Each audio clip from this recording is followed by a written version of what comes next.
Okay, it's time to talk about motherboards. Now, I get the impression that motherboards scare a lot of people in this field. You know, people don't want to deal with them or replace them or try to fix them. Or it's a little daunting to try to diagnose a motherboard. It might seem, but what I'm going to tell you is it's pretty easy. There's 4 main symptoms that could go wrong with a motherboard, and they are: 1, the laptop won't power on; 2, components in the laptop are not working, malfunctioning; 3, the computer shuts down randomly; 4, the computer acts abnormally. Now we're going to go through these symptoms one by one. There could be more symptoms, but these are the ones that I found in my experiences. Now, number 1, computer won't power on.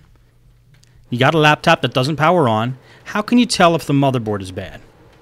Well, you just ask yourself, why else wouldn't a computer power on? Number 1, if it's on battery power, the battery's dead or the battery's bad. And number 2, the AC adapter could be bad. So let's rule out number 1. Pull the battery out. Keep the battery out of the computer for this test. And then take your AC adapter and check the voltage with a voltmeter. And I'm going to show you how to do that right here. You just use a regular voltmeter. And what you want to test for is voltage. I'm going to put the meter at 20 volts. And you take the tip, the power jack tip. You hold your black, your negative on the outside of the tip. And you put the red on the in the hole on the inside of the tip. Be very careful not to touch the red and the black and the tips together, otherwise it'll create a short circuit. Now you can't see it probably on that video. Oh, there you can. 19 volts. Just about 19 volts. So we know the power adapter works. Now, just to make sure, you could take the power adapter and kind of bend it around a little bit and make sure that it's making a good connection. Let's see. I'm going to do that right now. Okay, I'm still getting 19 volts, and I'm moving the power adapter around a little bit, jiggling it around, making sure that there's no crimps in the wire. Okay. Even though I jiggle it around, it's still moving around at 19 volts. So we know the tip is good. A lot of times, you know, the tip will break, like right in this area here, and you won't get that 19 volts after you do that, after it's broken. So instead of just taking the whole computer apart and finding out it has a perfectly good power jack, test the power adapter first. Now, another reason a motherboard might not turn on is because it's not getting power through the power jack. The power jack might be damaged. So observe what you can from the outside and see if you can see if the power jack's loose or detached from the motherboard. And if it is, then you know you have to replace the power jack probably. But if it looks like it's secure, the only way we're going to be able to test the power jack is to get down to motherboard level and look at where the power jack is soldered onto the motherboard. And this I cover in many of the case study videos. Now, there's a few other things that might cause a motherboard not to turn on or a computer not to turn on. It could have a bad processor, but bad processors are fairly rare. I would say 1 out of every 75 computers I work on, it's the processor rather than the motherboard that's bad. And also there's like maybe the power button on the actual laptop is broken or something mechanical like that. But again, that's unlikely, but you could check those things too. Okay, number 2, components in the laptop won't work. For example, a CD drive or a wireless card don't show up in Windows, or they're not working properly. Well, that could possibly be a motherboard, but the way to test that is to replace that component. If your CD drive's not working, replace the CD drive.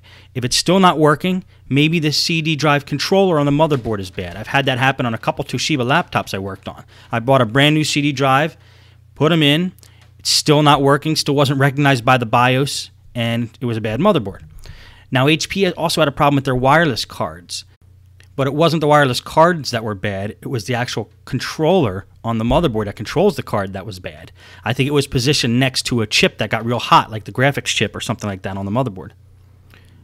So if you have a laptop with components not working, and you replace the components and they're still not working, then you might have a bad motherboard.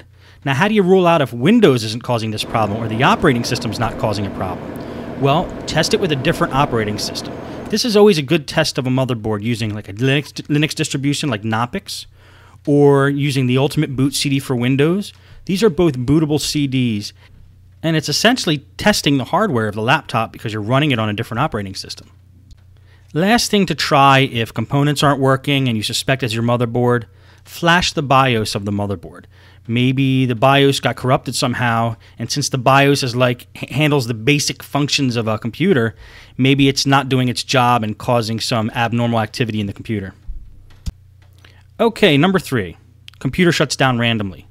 Now this is a common symptom of a computer overheating. So let's make sure it's not an overheating problem. And how do we do that?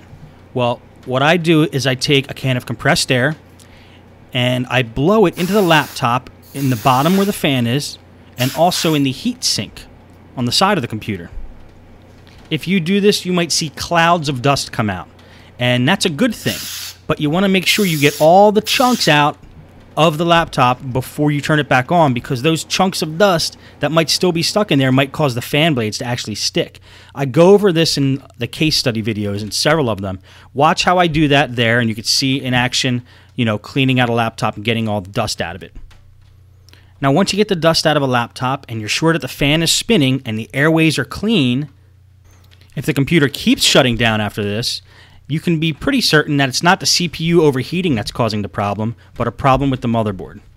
I've had systems where I opened them up, I made sure all the airways were clean, I made sure that the heatsink was making a good connection with the processor, put it all back together, and the computer still powered down. It turned out it was a bad motherboard. Okay, number 4, the computer acts abnormally. It blue screens, things aren't working the way they're supposed to, it doesn't boot up every time, it doesn't boot up at all sometimes.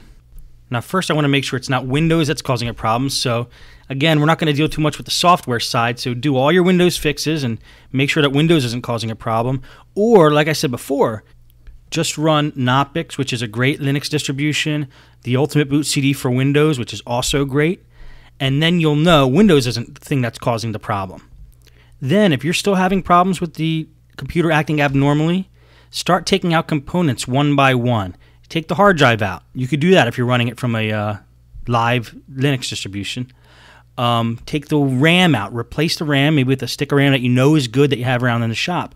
Take the wireless card out. Take the CD drive out.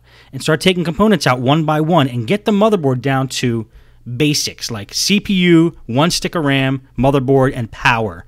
And hook up the screen and just make sure that it goes on. But break it down to basics so you're sure that it's not a component that's causing the problem.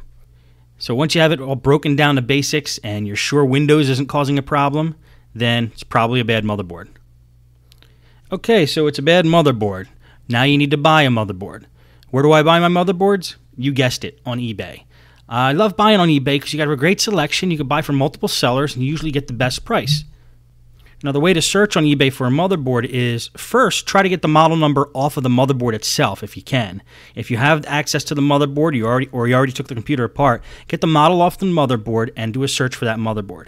If you're not at that point and you still need to order the motherboard, you could type in the model number of the computer you got the motherboard out of and do a search that way. Like, let's say if it's a Compaq M2000, just type, in eBay, Compaq M2000 motherboard, and do a search like that.